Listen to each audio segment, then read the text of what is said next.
Yayın ən qiymətli meyvələrindən olan böyürtkən və moruq həm zəngin dadı, həm də sağlamlığa faydaları ilə seçilir.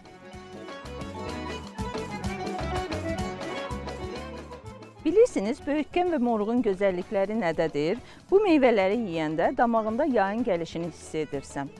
Ümumiyyətlə bu bitkidə C vitamini vardır ki, insanın immun sistemini möhkəmləndirir və həzm prosesini asanlaşdırır. Yabanı halda bitən bu meyvələr son zamanlar artıq təsərrüfatçılar tərəfindən geniş sahələrdə əkilir. Naxçıvan Muxtar Respublikasının Babəş rayon Zeynəddin kəndində salınan göz oxşayan yaşıl, üstü dolu böyürtkən və moruq sahələri bir sözlə insanı valeh edir. Zəhmətkeşliklə əkilən sahələrdən artıq bol məhsul toplanır. Babəş rayon Zeynəddin kəndində deməli 6000 kvadrat ərazidə böyürtkən və moruq sahəsi yaratmışıq. Deməli bunun 4000 kvadratı böyürtkən, 2000 kvadratı moruqdur. Deməli keçən il 2025-in noyabr-dekabr ayında əkimini eləmişik. 2026 iyun ayında yığımına başlamışıq. Yığımda yığıldıqdan sonra satış məntəqələrinə təqdim edirik. Həmçinin böyürtkən və moruq lif və faydalı minerallarla zəngindir. Bu bitkilərin yarpaqları da şəfalı hesab olunur. Toplanıb qurudulan yarpaqları xalq təbabətində uzun illərdir istifadə edilir. Ətirli və faydalı çay xüsusilə soyuq aylarda orqanizmin müqavimətini artırmaq məqsədi ilə süfrələrdə yer alır. Vitamin və antioksidantlarla zəngin olan bu meyvələrdən təkcə təzə halda deyil, mürəbbə və çay şəklində mətbəximizdə istifadə olunur. Ənənəvi üsulla bişirilən böyürtkən və moruq öz təbii rəngi, ətri və dadı ilə seçilir. Babəş rayon Zeynəddin kənd sakini Ceyran xanımın yanındayıq. İndi böyürtkənlərin necə mürəbbə hazırlanmasını ondan soruşacağıq və hazırlanma qaydası ilə tanış olacağıq. Bildiyimiz kimi bu meyvədən qış üçün tədarük görülür, mürəbbə hazırlanır və yarpaqlarından da çay kimi dəmləmədən istifadə olunur.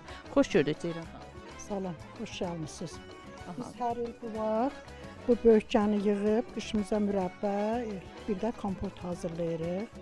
İndi mürəbbənin hazırlama qaydasını sizə göstərəm. Biz əvvəlcə bu böyürtkənləri yuyuruq, sonra süzgəcdən keçidirib, şəkər tozu tökürük üzərinə, biraz saxlayırıq. Onun suyu çıxandan sonra onu bişməyə qoyuruq. Böyürtkənin 1 kiloqramına 1 kiloqram da şəkər tozu vurub 20 dəqiqə qaynadırıq, o hazır olur.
Beləliklə, təbiətin səxavətlə bizə bəxş etdiyi böyürtkən və moruq yalnız dadı ilə deyil, sağlamlığa verdiyi faydalarla da insanların həyatında xüsusi yer tutur.